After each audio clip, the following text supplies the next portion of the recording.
It's Monday night at the YouTube movie theatre, and welcome to the channel that tells you everything about the Bible that they don't want you to know. My name is Christopher Sparks, and I'm the translator of the Keys of the Kingdom Holy Bible, which is currently available in hardback and in an ebook form, and further works are in process, which I will give news of when they're released.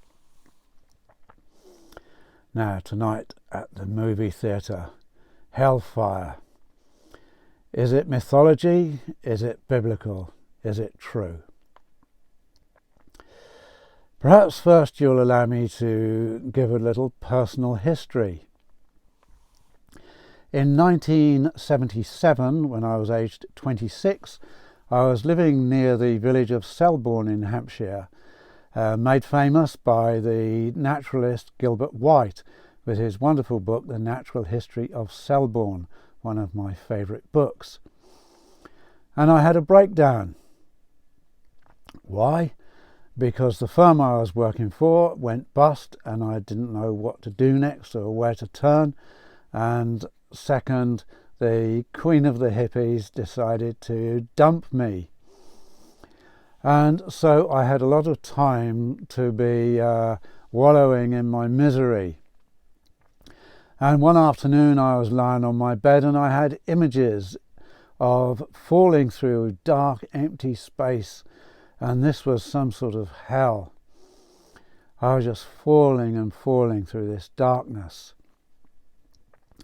And there was a Dutch poet, Hans Arp, I think he was Dutch, and he wrote a poem that had this as its chorus: head downwards, legs upwards, falling from the bottomless from where he came.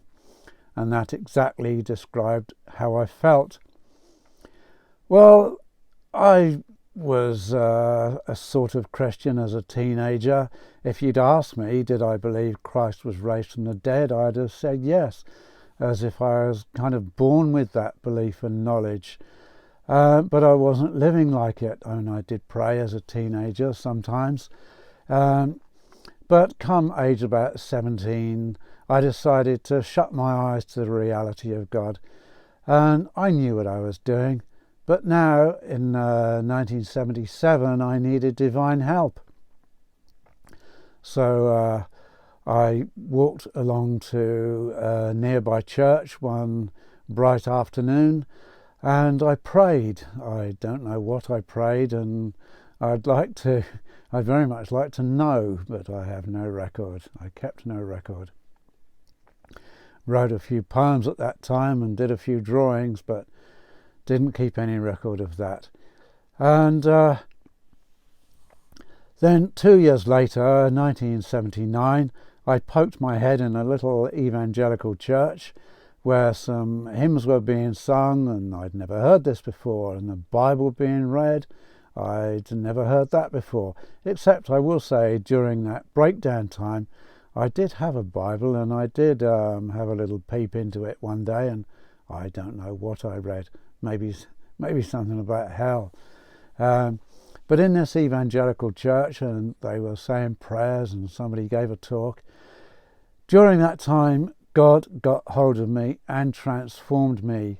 So suddenly I was aware of the centrality of Christ's death and resurrection, and that it concerned me personally for my own forgiveness. And I was born from above, regenerated, and I left that building a new creation.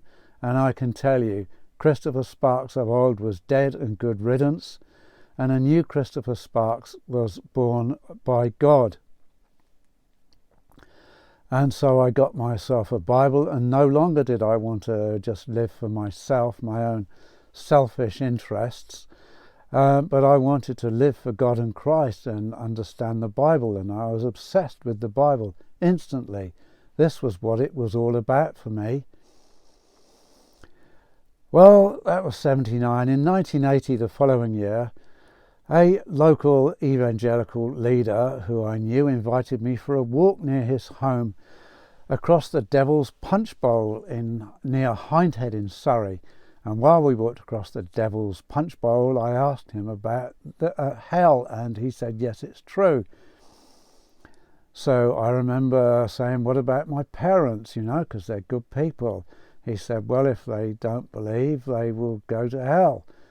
And I said, but, they're not hateful people, not evil people. And he said, well, in hell, they will be exposed for who and what they really are. Well, 1980.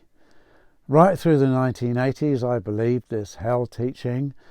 And in 1992, my father was dying of cancer. And I had a dream one night that he was lost out at sea off the south coast of England, and I was walking along the promenade of Southsea in utter anxiety for what might become of him and where he was, and I was believing in this dream that he was lost forever out at sea and I'd never see him again. So I woke up sobbing and on my knees praying for I don't know how long, quite a long time. I mean, maybe half an hour, maybe an hour, I don't know, but a long time. I was in torment, praying to God, praying fast and urgent, pleading for him not to be burning in torments in hell forever. No deeper prayer have I ever prayed. Right, that was 92. He died a few months later in the May of 93. And just in parenthesis, I had another breakdown. And a year or so later, I recovered. In 1997, I had learned a lot about the Bible, and I began my project of translation truth. In the August or September of 1997, I began my translation work.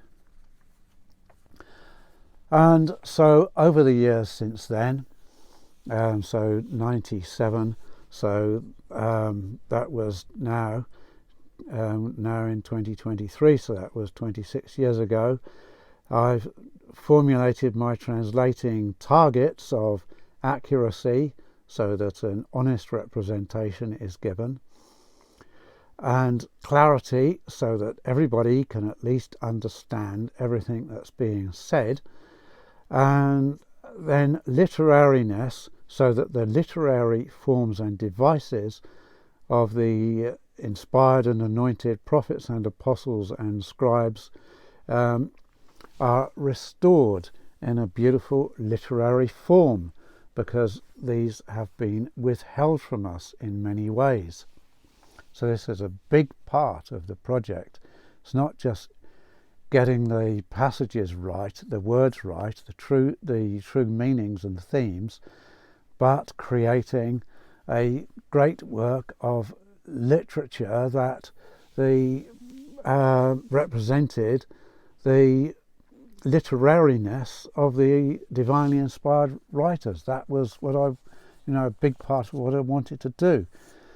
And then my translating laws towards those targets of grammar, internal harmony, logic, research, and text. So in this study on Hellfire, I'm particularly concerned with grammar, internal harmony, and logic. And so now, from 1997 and 26 years later, and I have known all the time the answer to this Hellfire question. I've known it all that time. I can now present you with the facts. Now, the fact number one I'm going to give you, it might be a good idea to listen through with a pen and notebook and jot these things down. The first is rather neat. In the Old Testament, there are 3 words they translate one way, and in the New Testament, there are sorry, I said that the wrong way around. In the Old Testament, there's one word they translate 3 ways, and in the New Testament there is one word. There are 3 words they translate 1 way. So 1 word 3 ways, and 3 words 1 way. The 1 word in the Old Testament they translate 3 ways is sheol. Now, if you are in the habit of looking up Hebrew and Greek words, you can find them easily by going into a search engine and putting in strong apostrophe S, spacebar, and then H7585, and that will bring you to a wonderful website and Blue Letter, and it will give you everything you need to know about this word sheol, except what I'm going to tell you. So the first occurrence of sheol is in Genesis 37:35, and there the patriarch Jacob is in torments about his son, in the way that I was in torments about my father. He was in torments about his son because he thought his son Joseph was lost, and he said, I will go down to the grave mourning for my son. The word translated grave is sheol, and I haven't come across a version that translates that any other way in that passage. So by the principle of first occurrence, that gives its meaning, grave. So Jacob is worried that he'll die of grief. All right, fast forward to Isaiah 14, where the prophet Isaiah is speaking of the king of Babylon, who is reckoned to be Nimrod. And incidentally, just as an aside, I must tell you, yesterday I overheard somebody say, and I heard every word crystal clear, my husband Nimrod is a world authority on medals. My husband Nimrod. That's what she said. Bless her. Right, back to our study. Isaiah 14, the king of Babylon. The prophet is talking about the downfall of the king of Babylon, verses 9 to 15. So there are 3 verses in there that have this sheol. Verse 9, these are from the keys of the kingdom. The grave from beneath is astir for you. Verse 11, down goes to the grave your pomp at the sound of your harps. How Shakespearean is that? Verse 15, yet to the grave you will be brought down, to the inmost recesses of the burial place. So grave, sheol, 3 times. So the king of Babylon will be brought down to his death. And whereas he had once been a bright shining star like Venus, the morning star, he was brought down to the grave. But not so the King James Bible, which has at verse 9, hell from beneath is moved for thee to meet thee at thy coming. Hell. Oh, why have they got grave in Genesis 37 and now they've put hell? Verse 11, thy pomp is brought down to the grave.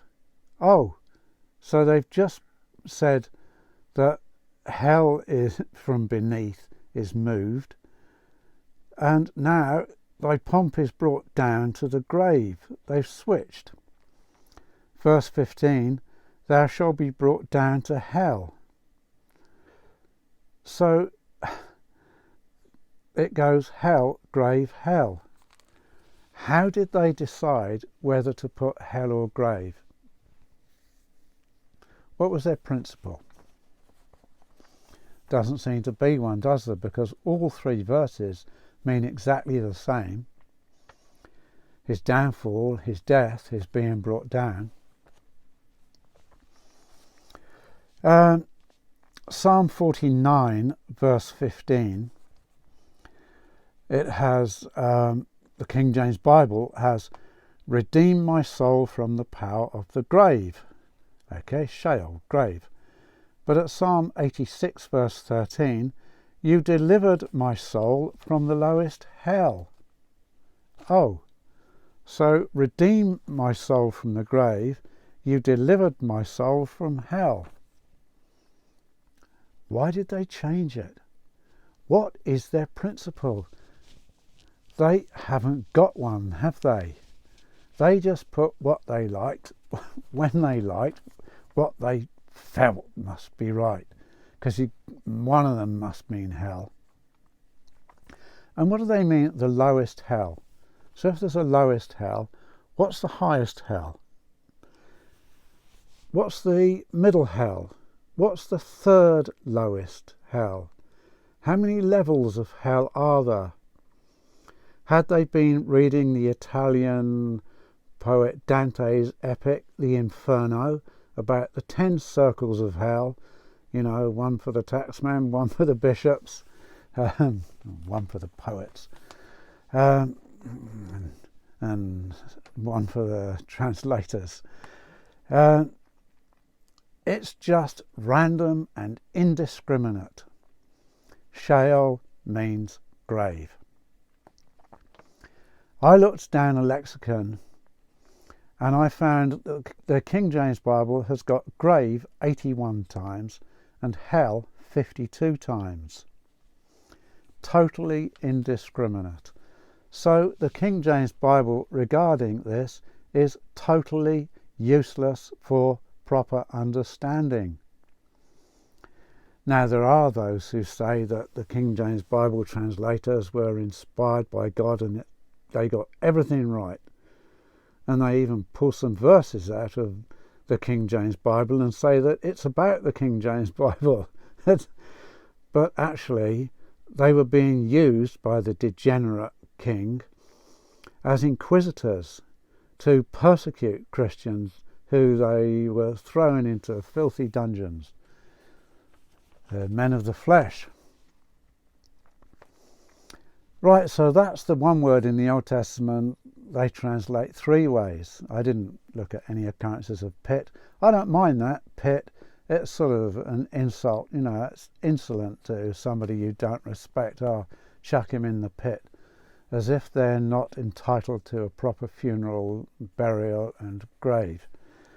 But hell, nah. Right, now moving on to the 3 words they have in the New Testament one way.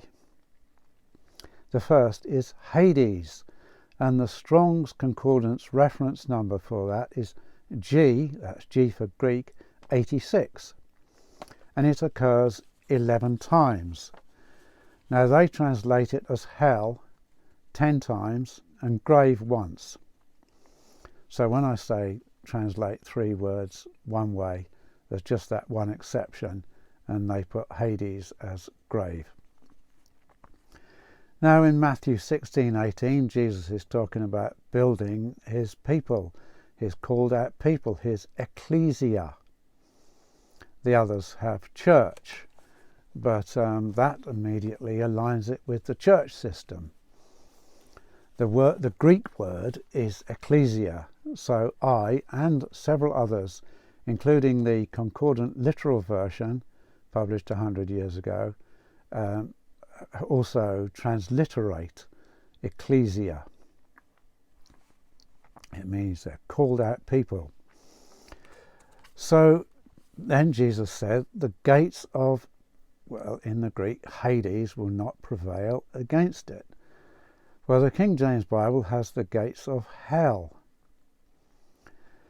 Well, what about if it's resurrection? The gates of the grave will not prevail because there's going to be a resurrection. So not everybody is going to go to their hell, their Dante's Inferno. I mean, what about, the good people of Christ who have died? Now they're going to be resurrected. So it's got to be the gates of the grave will not prevail against it. And if, as some try to excuse it and say hell is the grave, why did they put hell 10 times and grave once? What was their principle? Well, they ain't got one, have they? No. On the day of Pentecost, the Apostle Peter preached powerfully the message of the resurrection of Jesus to the assembled Israelites, men of Israel, men of Judah. And Peter quoted Psalm 16 verse 10, and he said, this is from the Keys of the Kingdom, "You will not abandon my dead body to the grave, nor will you allow your Holy One to experience corruption." Right, you will not allow my dead body or my corpse, you will not abandon my dead body, my corpse, to the grave, because he was resurrected. But the King James Bible has, now this is Acts 2:27 and 2:31, "You will not leave or abandon my soul in hell." Well, it should be corpse or dead body, not soul. And not hell. Jesus didn't go to hell. He was buried in the tomb of Joseph of Arimathea, whom some scholars say was Jesus' uncle and some say his great uncle. So a family memorial tomb makes sense. He did not go to hell. He was in Joseph's tomb. That's where the angels went the angel went to raise him. And that's where the women and the disciples went to find him. But from this citation of Psalm 16, this is very useful to us, because in Psalm 16, "You will not abandon my dead body to sheol," the grave, okay, sheol in the Hebrew. Now in Acts 2, the Greek is Hades. So Hades means exactly the same as sheol. It means grave. So that's why I say it's very useful to us that Peter cited Psalm 16, and twice in fact, 2:27, 2:31 in Acts. So Hades isn't hell either. So far we've looked at two words, sheol and Hades, which are interchangeable words meaning the grave, and they don't mean anything else. Right, now I'm going to leave this as part 1 and continue later with the two other words and a summary of it all. So I'll say God bless and good night right now from the movie theatre and Keys of the Kingdom Holy Bible channel, and thank you for listening, and God bless you richly, and see you soon.